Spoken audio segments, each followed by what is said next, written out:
Impact Family, impacting the world through healthy family. Selamat berjumpa kembali di Impact Family malam hari ini. Saudara-saudara, kita sedang membicarakan tentang berbagi Injil ya kemarin. Dan hari ini kita akan melanjutkan.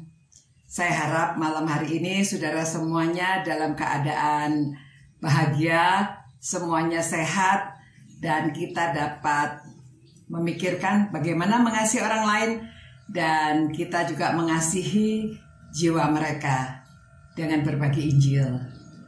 Saudara, pada situasi saat ini banyak orang yang khawatir, banyak orang mengalami penderitaan, ada juga yang keluarganya meninggal dunia. Mungkin kita dapat sedikit berbincang-bincang dengan mereka dan memberitahu bahwa memang tubuh kita ini bisa binasa, tetapi jiwa kita akan mendapat hidup yang kekal di surga. Mungkin orang mulai berpikir, apakah mungkin ya orang bisa ke surga? Biasanya demikian jika mereka belum kenal Tuhan Yesus kan. Nah, saudara bisa menjelaskan bahwa memang kita tidak mungkin ke surga karena kita ini orang berdosa. Sedangkan surga adalah tempat yang suci di mana Allah berada. Jadi kita harus disucikan kalau kita mau ke surga. Namun bagaimana manusia yang berdosa ini bisa suci? Itu sebabnya Allah yang kasih, Dia mengirimkan Yesus Kristus, atau Allah berinkarnasi menjadi manusia. Sehingga pada waktu Dia menjadi manusia di dunia ini, Dia mengalami penderitaan sampai Dia rela mati disalibkan dengan tujuan supaya Dia dapat menebus dosa manusia.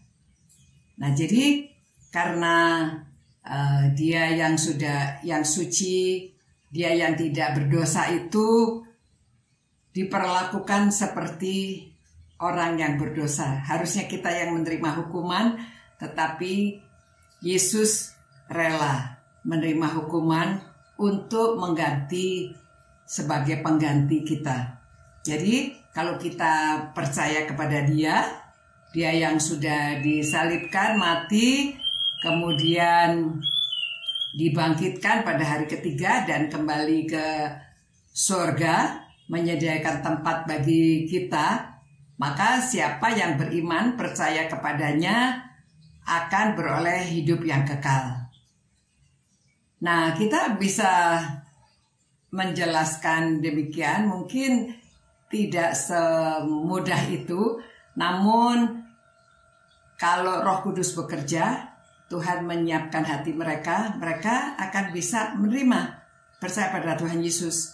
Jadi saudara, siapkan ayat-ayat dari Roma 3 ayat 23, Roma 6 ayat 23, Roma 5 ayat 8, Roma 10 ayat 9 dan 10 yang mengatakan bahwa kita harus mengaku dengan mulut dan percaya di dalam hati bahwa Yesus sudah mati bagi kita, tapi Dia dibangkitkan, kemudian Dia kembali ke surga untuk menyediakan tempat bagi kita.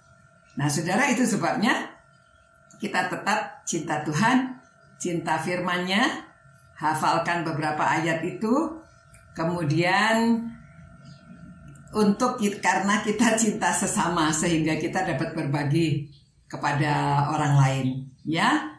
Kalau ada orang yang percaya atau saudara juga barangkali di rumah ada yang mau percaya, orang tua, opa, oma, papa, mama, om, tante, siapa saja, saudara bisa memberitahu pendeta dan saudara bisa memberitahu guru sekolah minggu supaya ada tindak lanjut. Kemudian hari saudara bisa dibaptiskan. Jadi saudara dapat bersama-sama berdoa demikian ya. Kepada Bapak Sorgawi, Saya orang yang berdosa. Saya mohon ampun akan dosa-dosa saya. Dan saya percaya bahwa Yesus Kristus sudah mati untuk mengganti dosa-dosa saya. Saya yang harusnya dihukum sudah diganti oleh Tuhan Yesus. Saya percaya penuh dan saya ingin menerima Yesus Kristus sebagai juru selamat saya. Demikian kita berdoa dalam nama Yesus Kristus Tuhan kita. Amin. Selamat malam, selamat istirahat. Kiranya Tuhan memberkati dan menyertai saudara sekalian. Sampai berjumpa pula besok malam. Impact Family, impacting the world through healthy family.